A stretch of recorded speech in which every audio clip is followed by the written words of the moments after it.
Welcome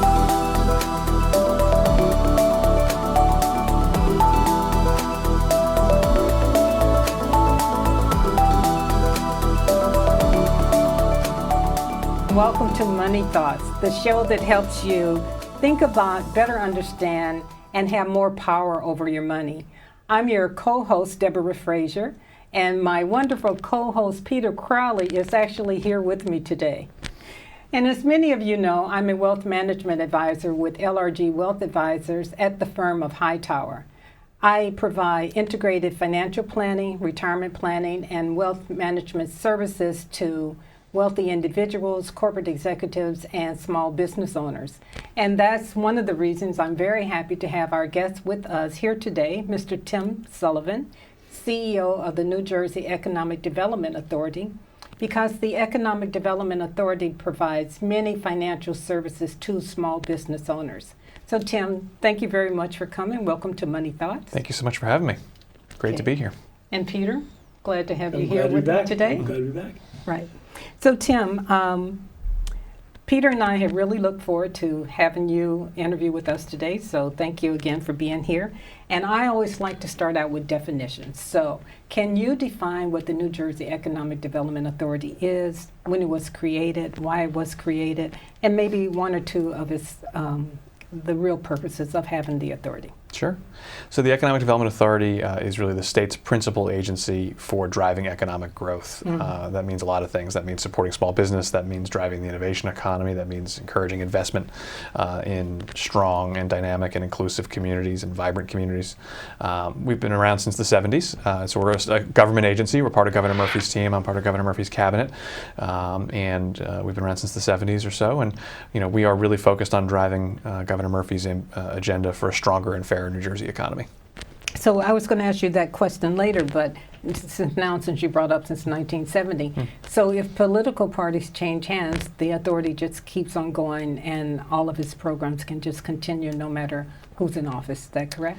Well, Governor Murphy appointed me to this position. The board that I report to accepted his recommendation for my position. So, whenever there's a next governor, she or he will probably have a point of view on who should be doing this job. And the programs that we do are more often than not, created by statute. So the legislature and the governor, whoever they are at the time, sets our strategy and gives us the direction and the programs and the resources that we need to do our work. Well, that's good because you do a lot of good work. We're doing our best. And last year, Governor Murphy signed a major piece of legislation, the Economic Recovery Act of 2020. Can you tell us about the act and what it means to the average New Jerseyan? Yeah, the Economic Recovery Act that Governor Murphy signed is really an extraordinary piece of legislation that really embodies Governor Murphy's comprehensive approach to economic development. So it does a lot of things. The part that got the most sort of attention in the press when it was getting worked on was corporate tax incentives. And it absolutely is a corporate tax incentive program that includes a corporate tax incentive program to attract growing global businesses to put down roots here in New Jersey. But it also has a really important dimension of small business support. We'll talk more about that, I'm sure, in this conversation. It creates a Main Street, New Jersey program focused on really supporting entrepreneurs and small business owners coming out of what we hope is the worst of the pandemic. It also does things like historic preservation tax credits, brownfield remediation tax credits. It creates a new, really robust suite of innovation tools to encourage new young companies to either come here or start here. So it's really focused on an inclusive strategy for economic development. So, well, actually, I'll let Peter ask you that, and then I'll follow up. Yeah, following up on that, you were able to provide $700 million in COVID-19 relief to small businesses. Everybody knows small business is the heartbeat of an economy. What does that accomplish? What have you seen happen with that $700 million? And are you comfortable with moving in the right direction? Yes, so no doubt that first and foremost, COVID-19 was a public health crisis. Right behind it, it was an economic crisis, particularly for small business. And some of that had to do with things we had to do around shutdowns and stay-at-home orders and all those things to protect public health. But it also had to do with mostly consumer behavior. A lot less foot traffic, a lot of changing in commuter patterns. So a lot of small businesses, for example, that are in downtown business districts, if folks weren't going to the office, They weren't eating lunch, and they weren't shopping at using the dry cleaners as much. So, a significant impact in New Jersey and across the country for small business. The Governor Murphy allocated an extraordinary amount of the federal resources that came to New Jersey to support small business. I think depending on, this data is a little stale, but I'll still use it anyway. At one point, we were the third biggest issuer of grants to small businesses anywhere in America. It was California, New York, and then New Jersey. And those two economies and states are a lot bigger than ours. So Governor Murphy really dedicated an extraordinary amount of resources to support small business through the worst of the pandemic. Right. And that was really about stabilization. That $700 million and actually another 100 or 200 that some of our sister agencies were responsible for as well was really about stabilization. It was literally just keeping the lights on, keeping people employed during the worst of the pandemic. Was that a combination of grants and loans? That was mostly grants. There was a little bit of loan capital in there. We got some federal money to do some loan programs, but that was mostly the overwhelming majority of that $700 million or so was grant funding, and that was really badly needed. Essentially, revenue replacement for lots of small businesses that just saw their customer flow dry up, or had to be closed for a bit, or just experienced an extraordinarily challenging 2020 into 2021. Now we're kind of into more sort of recovery mode, and sort of out of stabilization mode and into recovery mode. So the governor included in the Economic Recovery Act, which we mentioned a few minutes ago, as well as in his subsequent budget, a total of $150 million of appropriated state money to support small business and help them get back on their front foot and kind of get back to where they were, if not better, before the pandemic. Personal question, did that include nonprofits? It did. Okay, good. Absolutely. The nonprofits, having now been in the nonprofit world for a number of years, they work as hard as anybody, and it's sometimes more difficult for them to raise the funds. So I'm glad that the governor did that, and the Economic Recovery Act covered that also. Yep. Nonprofits are absolutely part of our approach. They employ a lot of people. At the end of the day, nonprofits, no matter what they're up to, are employing a lot of people. It's a really important sector of our economy. It flies a bit under the radar, but certainly eligible for almost all of our programs. Maybe not 100% of them, most of them. Certainly all the small business recovery programs for sure.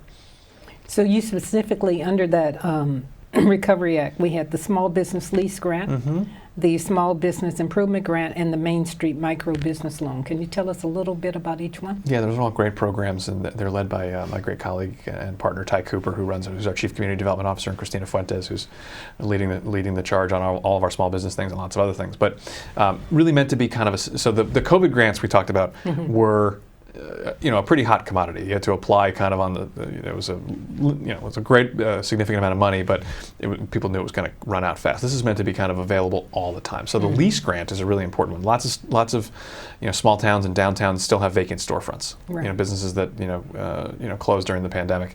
We want to see those spaces reactivated. So we're basically saying if you take some new space, sort of post-pandemic, or if you want to open a second location. There are lots of businesses, particularly restaurants, that are doing great coming out of the pandemic. They want to open a second location or take some new space. We'll cover part of your lease payment for the first couple of years as a way to sort of incentivize that and encourage that. That's the lease grant. Great. The improvement grant is a pretty straightforward. If you want to buy some new equipment, you got to make some improvements to your space. You want to spruce up the joint. You want to make an investment in e-commerce. A lot of small businesses during the pandemic realized that they were probably a little overdue for investments in technology that would have been helpful to have ready to go on day one of technology. The restaurants may want to set up the outdoor dining. Exactly, area. Those kinds of things. So making investments in with outdoor dining extended now for a couple more years. A tent may not be the approach. You might want to have sort of more of a pergola and a nice, nicely lit, nicely sort of landscaped outdoors. And so those kinds of investments for sure. And then the micro business loan program actually just launched. We're filming this in early October. Just launched a couple days ago. We got 2,000 applications for that pot of funding. Micro business we define as under 10 employees or less than $1.5 million of revenue. And the smaller, you guys both know this. The smaller the business, the harder it is to access traditional lending capital.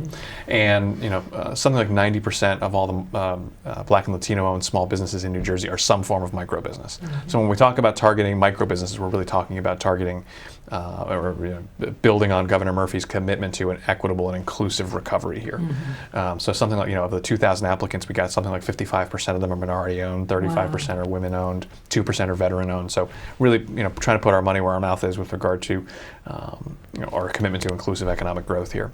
And that's a forgivable loan, so it's got kind of a grant feature. If you stay open, you're here, you're growing, a couple years from now, a portion of that will be forgiven. So it has sort of a grant and loan sort of combination feature.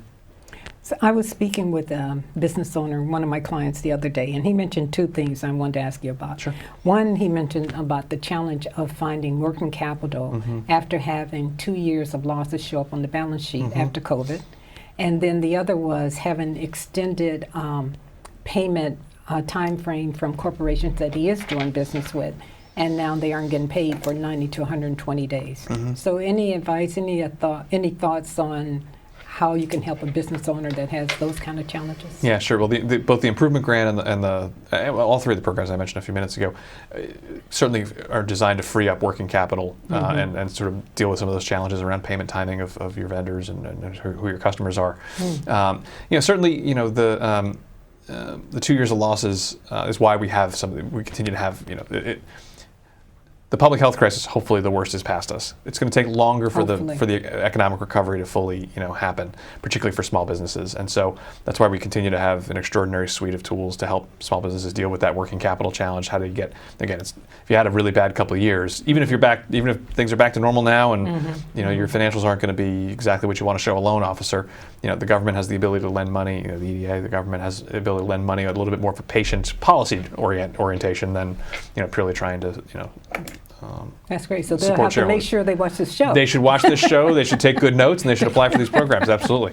Do they apply to the SBA or through Melanie Willoughby's group, or how do they apply? So those programs are directly through the EDA. There are okay. SBA programs that are great. Those tend to be loan participations that usually are the SBA programs, but they tend to be through the private banking system. Melanie and her team at Business Action Center, great partners. But these particular programs are direct through the EDA. So NJEDA.com is the best place to go.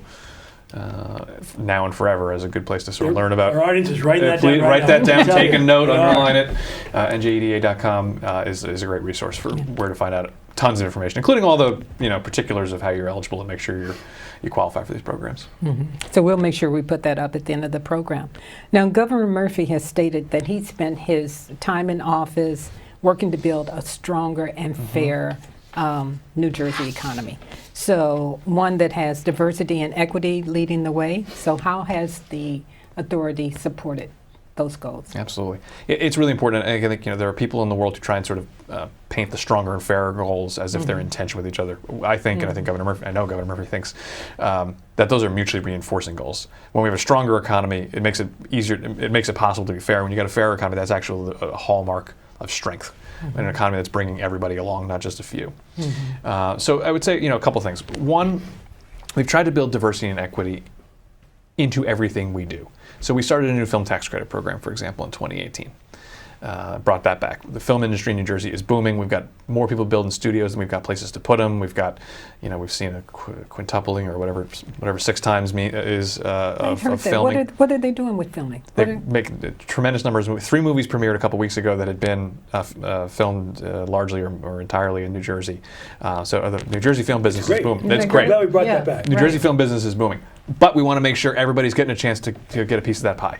And so there's a bonus built into that film tax credit on diversity. Less so who you have on screen, although that's important. Who you're hiring. Who's doing who are your vendors? Who's doing the craft services? Who's doing set design? Who's doing the construction, the security, the lighting, all that stuff, to really have a diversity bonus there. So we're doing a lot of things like that where we're trying to put a heavy thumb on the scale for everything we're doing. We're also, though, trying to do a lot of things that are really specifically targeted, particularly to the Black and Latino communities. So one example of this is something we're in the process of starting up, and it's not launched yet, but it will be soon, a seed fund to support early-stage Black and Latino entrepreneurs. The statistics on this around the country and in New Jersey are awful. Something like less than 2% of all the venture capital invested in America goes to companies founded by African Americans. About another 2% or less goes to companies founded by Hispanic founders, Latino founders. If you cross-multiply that by women and look at women of color, 0.7% of all the venture capital dollars that flow in this country go to companies founded by women of color. That's an economic challenge and a justice challenge at the same time. So we're going to create this pool of capital that the governor's put $20 million of funding against as a start to exclusively focus on trying to create more new young companies. They're going to grow and create a ton of jobs, by the way, here in New Jersey. Tim, we're going to have to take a short break, and when we come back, I want to give you an opportunity to also mention Michelle Bowden, because I know you brought her on. I want to give you an opportunity to mention her, and we're going to take a short break. We're interviewing Mr. Tim Sullivan, the CEO of the New Jersey Economic Development Authority. You're watching Money Thoughts. We'll be right back.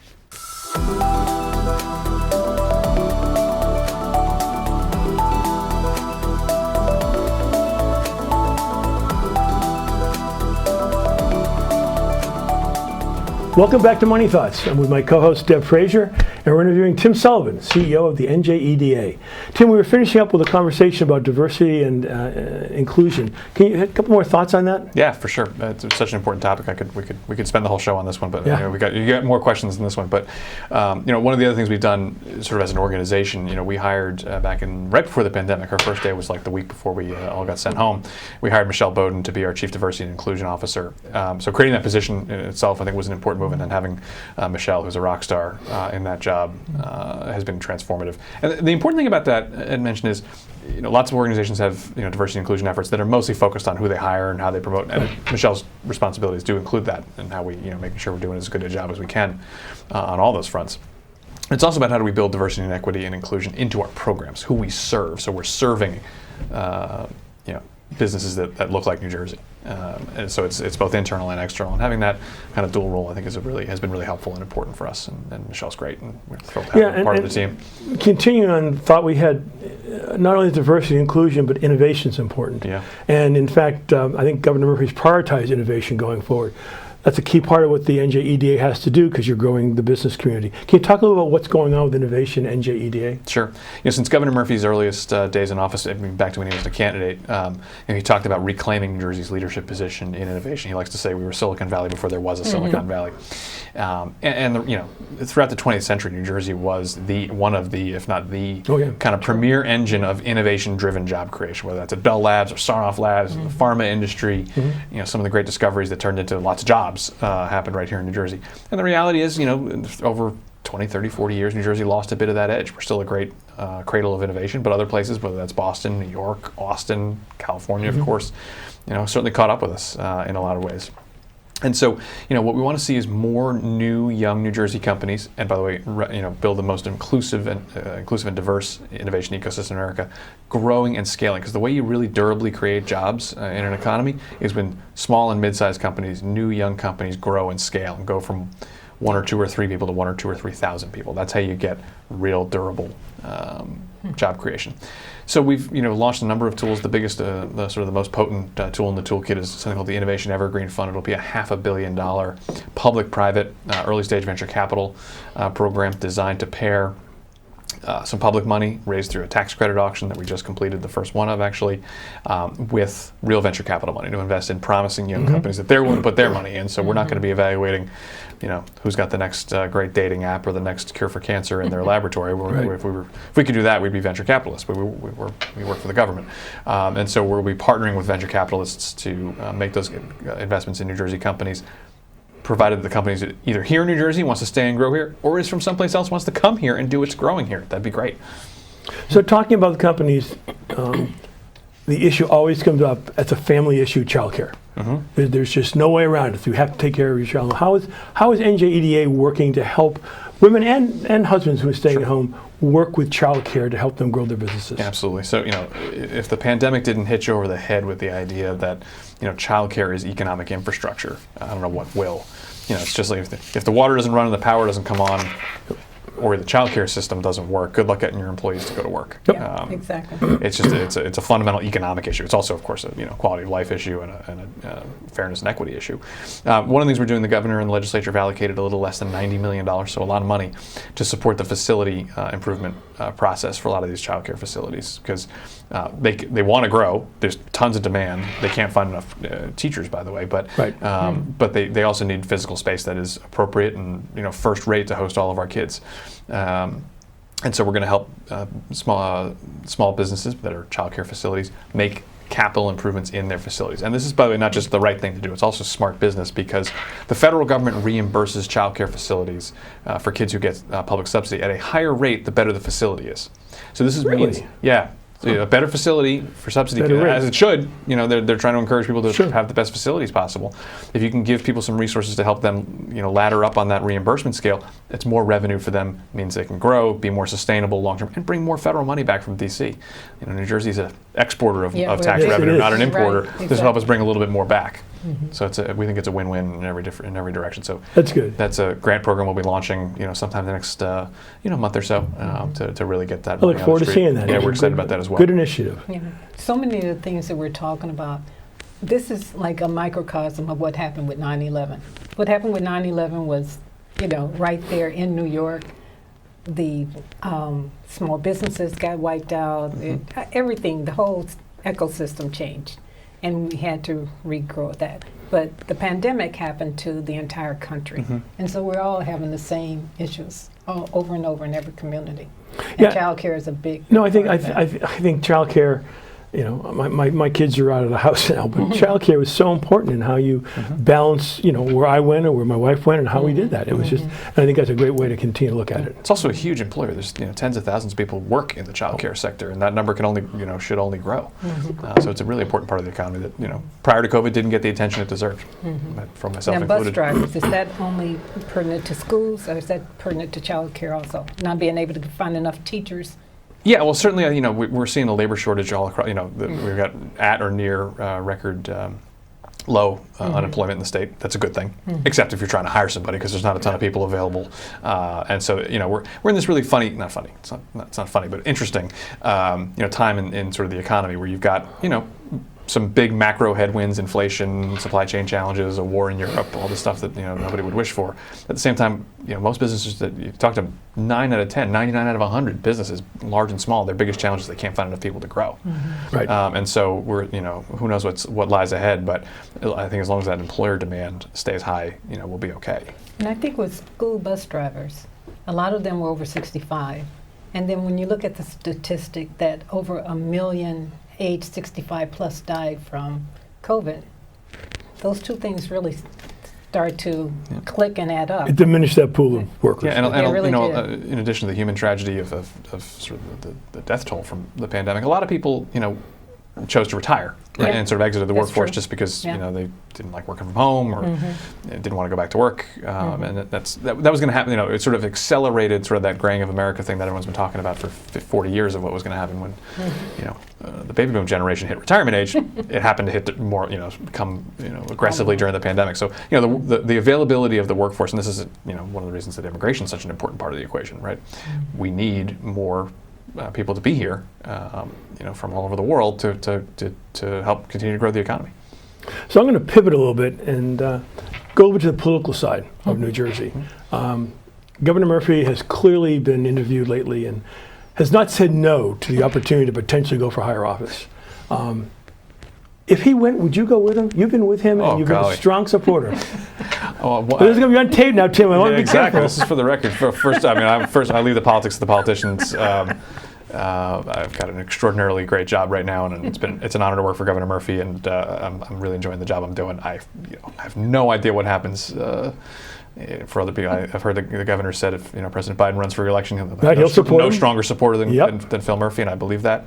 And it's a privilege to have the job I have right It's now. only 2 years away. Keep that in the back of your mind. We're plenty busy doing everything we're doing right now. So let's talk about Tim Sullivan for a second. And I'm going to read my notes here a little bit. You started out in the investment banking world. You left that after 7 years, worked with Lehman Brothers and Barclays. You served as the chief of staff to the New York City deputy mayor for economic development. You then moved to Connecticut as a commissioner, where you covered travel and tourism, something very important to me when I was with the chamber. And you come over here in 2018. Why did you leave what could have been a lucrative career in investment banking to take on the challenges of being in public office? Yeah, being in financial services, being in investment banking was a really fun challenge. But I always knew I wanted to do something, kind of in public policy, in the public sector. And so when I had the chance to go work for Mayor Bloomberg, that was an opportunity of a lifetime, and I was really glad to do it. And that transition from the private sector to the public sector was, it certainly it's a very different kind of job and very different set of responsibilities. But it's fun to work. It's fun to get to work on stuff where you're helping other people and doing something that trying at least to make people's lives better, make the economy stronger. And I've had the chance to do it in 3 different places. New Jersey's my home state. I grew up in Bergen County. My parents. Oh, you did? Okay. Yeah, my parents are still in Bergen County, the house I was born in. So it was a great honor and privilege to get to come home and work for the home team when Governor Murphy. So no regrets? No, none whatsoever. It's been these jobs are hard and they're stressful and all that, but they're incredibly rewarding from an impact you get to have and get to work with great people. The government is populated by people who are great, whether they're longtime government servants or folks who come and go with administrations. It's an extraordinary group of people to get to work with. So take me through your career with 1 or 2 really strong accomplishments that you said, I'm proud of those. I'm proud of that. I was there and it was because of me and what I led that occurred. Well, very little happened because of me. I've always been part of teams. One of the things in New York City we worked on that I was deeply proud of, and Governor Murphy's talked about wanting to sort of repeat that playbook here in New Jersey is the Cornell campus on Roosevelt Island, the Cornell Tech campus. I was a small part of that team that Mayor Bloomberg led, and Deputy Mayor Bob Steele and Seth Pinsky, who ran the Economic Development Corporation, and a whole host of people were the real leaders there. But that's something I'm deeply proud of, and there's a ton we've done in New Jersey that that's not done yet, but I'm really proud of sort of in anticipation. We're building a wind port in Salem County down in South Jersey that we think is really positioned to is going to position New Jersey to be the capital of a brand new industry, American offshore wind. That's $1 billion plus public investment in that piece of infrastructure. Extraordinarily proud of that, and lots of the things we've done along the way. Supporting small businesses during COVID. I'll point to that for the rest of my life as something we did our best to help out in a small way during a really tough time for small business. I would only question the fact that I agree with teams are important, but team needs a leader. And I think you've proven that in a couple of different cases.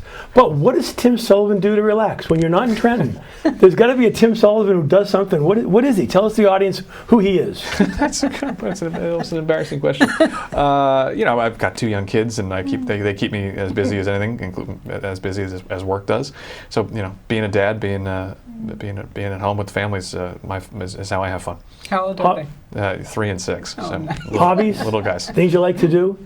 And don't tell me work. No, work is not. I'm not one of those people. No. Anything the kids like to do. Yeah, whatever the kids like doing. That's exactly. right. Yeah, That's right. Little kids soccer is taking a lot of time lately. So all great. Yeah. So we have. Go ahead. Sorry. No, go ahead. He wants to keep asking you embarrassing questions. I do. One more question. I want to know what Tim Sullivan. Okay. We have about 2 minutes left. Okay. And I do want to ask you about an important partnership you have with the African American Chamber of Commerce. And I'm bringing it up because I'm very actively involved with them.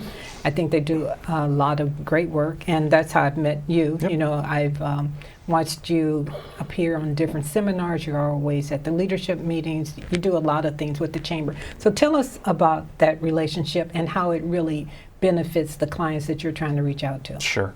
So again, one of the important commitments that Governor Murphy made when he became governor, and gave me some responsibility for implementing, is making sure we are serving everyone in New Jersey from an economy perspective. So that means really reaching deep, or as deep as we can, into the African American business community, into the Hispanic business community, the LGBT business community, the veterans business community. Really trying to be as diverse and inclusive as we can in who we serve. John and the team at the African American Chamber are great partners. We have a very specific engagement with them, and now also with the Hispanic Chamber of Commerce, the statewide Hispanic Chamber of Commerce, are on a program called the Small Business Bonding Readiness Program. Right. This is around public contracting. Lots of contractors who are now big, successful contractors got their start with relatively small public works contracts that gave them their shot.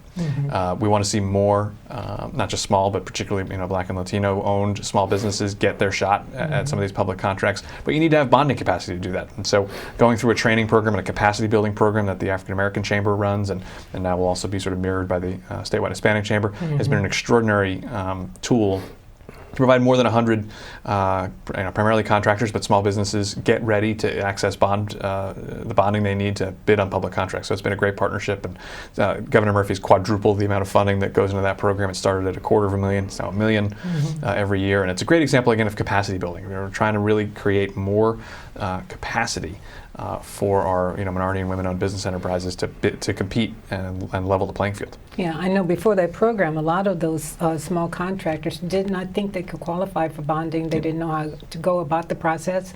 They weren't able to partner with larger companies. And so I know it's made a huge difference for a lot of members in the chamber. Absolutely. I'm not going to have time to ask my other personal questions, so I'm going to go to you for the close. We are actually out of time, so I want to thank you again. Great. Tim Sullivan. Thanks so much for having me. Nice to have This you was here. fun. Good seeing you. Thanks for having me over. We look forward to welcoming you back to Money Thoughts and to our audience. Tim, tell them one more time how they can contact, find out information about the Economic Development Authority. Best place, www.njeda.com. You can find more information than you'd ever want about all these programs. And that'll be on that's on the screen right now. Okay, great. That's great. Thank you, Tim. Thank you, Tim. Thanks so much for having me. I saved you from Peter.